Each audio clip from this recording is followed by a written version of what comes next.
আর আমি আমি বাদই দিলাম, পানিহাটির বিধায়িকা রত্নাদেবের কথা বাদই দিলাম, কারণ তিনার অ্যাকাউন্টে আজকে স্যালারি ক্রেডিট হয়ে গেছে, তিনি আর কোনো কথা বলার মতো নেই, কারণ তার মেয়ে মানে আমাদের কথা হলো, যদি আমরা বলি যে তোমারই কুত্তা কুত্তা আর মেরে কুত্তা টমি, লাইক দ্যাট। আজকে তার কোন না কোন স্টেটমেন্ট আছে, না তার রাত দখল আছে, না তার কোন রকম প্রশাসনকে প্রশ্ন আছে, না তিনি প্রশাসনে বসে কিছু করছেন। কবি মৃদুল দাশগুপ্তের কবিতাটা আজকের প্রসঙ্গের ভিত্তিতেই লেখা হয়েছে, কন্দনরতা জননীর পাশে। যে মেয়ে নিখোঁজ ছিন্ন ভিন্ন জঙ্গলে, তাকে পেয়ে আমি কি তাকাবো আকাশের দিকে বিধির বিচার চেয়ে?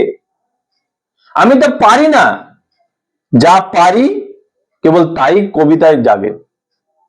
আমার বিবেক আমার বারুদ বিস্ফোরণের আগে, তাই কর্মা ব্যাক হওয়ার আগে আগে আমি প্রত্যেকটা প্রশাসন থেকে শুরু করে ভারপ্রাপ্ত মুখ্যমন্ত্রীকে আবেদন জানাই যে এই বিচার যেন অবিলম্বে নিষ্পত্তি করা হোক।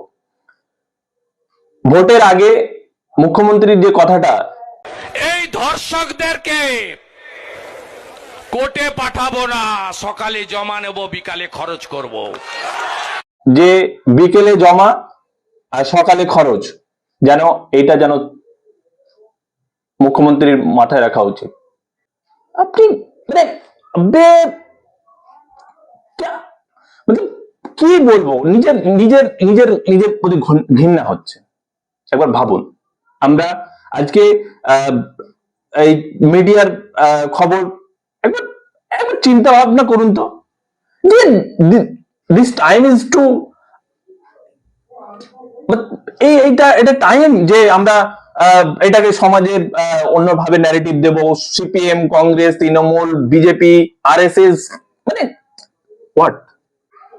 যেদিন আপনার ঘরে ঢুকে যাবে না, আপনি কিন্তু নিজেকে ঘোরাতে পারবেন না, ঠিক আছে? তাই সাবধান হয়ে যান।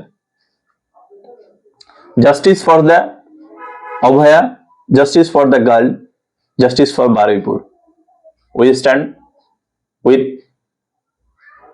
the girl.